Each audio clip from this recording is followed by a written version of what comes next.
Hi guys, this is Richard Yi. Today is June 6, 2011. Tomorrow is one of my big day and one of the big day for my friends because tomorrow we are graduating. Kind of exciting, I guess. Um, so I figured I should take this moment and talk about the one of the crucial problem in our society, and that is education. So before I start talking about education, since I'm stuck in the system for 12 years, and I think I definitely have some credibility to kind of talk about this issue. So what is the problem of our education, right? Many people say there's a problem, but I think few people really understand what really is the problem. So, and I think if you want to kind of see this problem, you have to go back to history, right? And that history goes back to 19th century, where when industrialism um, just born, right? The, go back to the birth of industrialism, I should say. um, Back then, at the beginning of industrialism, unified workers were needed, worldwide because factories they need, people who have the same ability to work on assembly lines, to mass production to satisfy the to satisfy the wants and needs of the masses. Well, and public education system was created back then to satisfy that demand for human resources.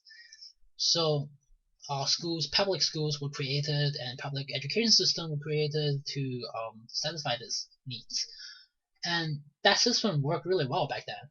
And many unified skilled workers were created, and that has really contributed to the world economic growth back then.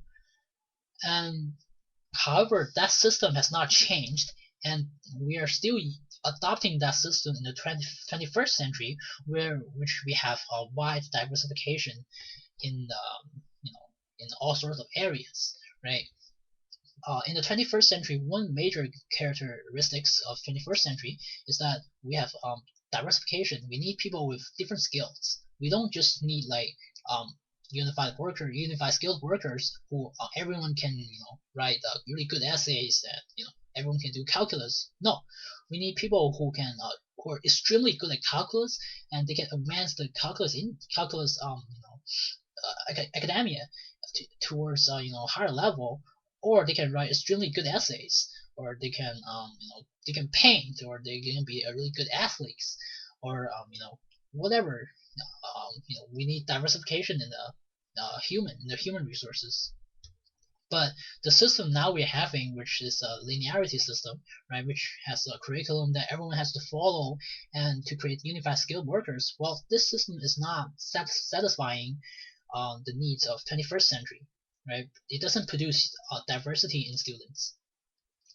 So, and not having diversity in students really kind of doesn't make our society as colorful, right?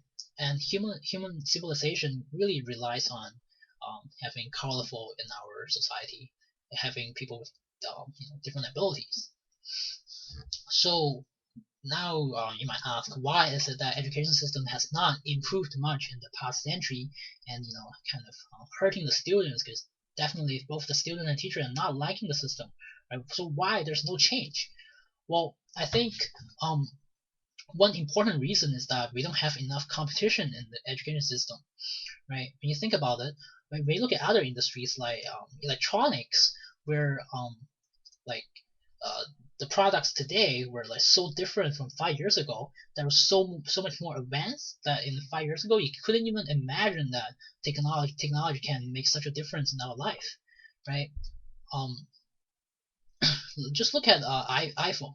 Like 5 years ago, even like you can even having a cell phone with colorful screen is kind of like in heaven. Right? You're so much better off than other people. But now look at having a colorful screen is like nothing. Every cell phone has a colorful screen, and um now you even have smartphones can do the things that back then only computer can do, right? So what's making the electronics industries so much more advanced, right? And it improves so fast, it grows so fast. What is it? I think the reason is I think the reason definitely is competition, right? You have really high competition in the cell phone industries, and only the best company can survive, right?